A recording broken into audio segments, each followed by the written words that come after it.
Do you want to know why Walmart raises outlook? Do you want to know how Walmart beats his estimate earnings?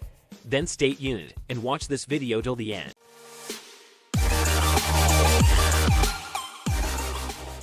Walmart said Tuesday that sales rose by nearly 9% in the fiscal third quarter, as Americans across income levels bought the company's low-price groceries. The discounter beat Wall Street's expectations for the quarter and raised its full-year outlook to reflect that beat. Shares closed at $147.44 on Tuesday, up more than 6%. Here's what Walmart reported for the three-month period ended October 31st, according to Refinish Eve. Earnings per share: $1.50 adjusted versus $1.32 expected. Revenue: $152.81 billion versus $147.75 billion expected. Walmart posted a net loss of $1.8 billion, or 66 cents per share, down from a profit of $3.11 billion, or $1.11 per share, a year earlier. On an adjusted basis, the company reported earnings of $1.50 per share. The retailer, which also offers pharmacy services, recorded a charge of nearly $3.33 billion, or $1.05 a share, as part of opioid-related legal charges. It announced a nationwide settlement of $3.1 billion on Tuesday to resolve lawsuits and potential lawsuits by state, local, and tribal governments. In a statement, Walmart said it strongly disputes the allegations in these matters, and this settlement framework does not include any admission of liability.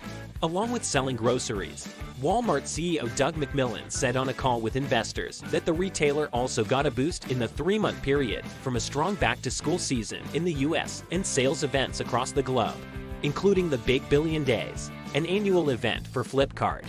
Walmart owns the majority of the Indian e-commerce giant. In the U.S., e-commerce sales grew 16% year over year, or 24% on a two-year basis. As online sales grow, Walmart's ad business has grown, too. Its global advertising business grew more than 30% year over year, led by gains in the U.S. In the third quarter, Walmart had the highest ad spend all year for sponsored search, a type of ad that suggests products as people browse online. McMillon said the company is focused on scaling other newer businesses, too, including its third-party marketplace. Pocketbooks are stretched. Shoppers are watching how they spend. Walmart Chief Financial Officer John David Rainey said on a call with CNBC. They are buying less expensive proteins, such as hot dogs, beans, and peanut butter, instead of pricier meats. They are waiting for sales events to buy items like TVs and air fryers, and are spending less in the apparel and home categories. Pocketbooks are stretched, he said.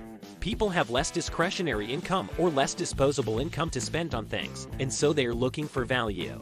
People are trading down in other categories, too, he said on a call with investors. They are buying less expensive versions of baby items and baking goods, including more products from Walmart's own brands. As inflation runs hot, the big box retailer has attracted more high-income shoppers. About 75% of its market share gains in food came from households that make more than $100,000 a year, Rainey said. The discounter saw that same pattern in the previous quarter. Walmart has rolled out savings to attract those budget-minded consumers, including on the typical Thanksgiving basket.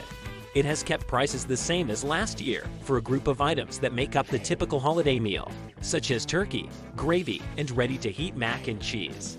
That's a great example of how we can step up and absorb some of this to help families that need it most, McMillon said on the investor call. Walmart cut its profit outlook in July, aggressively marking down some merchandise, as it noticed consumers buying fewer high-margin discretionary items. At the time, however, it raised its comparable sales projection because of stronger-than-expected grocery sales. The discounter also made progress with an industry-wide headache: a glut of excess inventory. Walmart's inventory was up 13% year over year in the third quarter. That's down from about 26% in the second quarter and 32% in the first quarter. Rainey said Walmart has canceled orders, increased markdowns, and cleared through the backlog of merchandise stuck at ports. Now, he said most of those goods are at stores. He said about 70% of the inventory increase is from inflation rather than more units. From a unit perspective, we find ourselves in a much better place than we did in the first part of the year, he said. Comparable sales for Walmart US rose 8.2%, excluding fuel. That topped analysts' expectations of 3.6% growth, according to StreetAccount. The key retail metric, also called same-store sales, includes sales from Walmart stores and clubs open for at least a year, including remodels, relocations, and expansions. Comparable sales for Sam's Club jumped 10%, excluding fuel, and surpassed Wall Street's expectations of 8.7%, according to StreetAccount.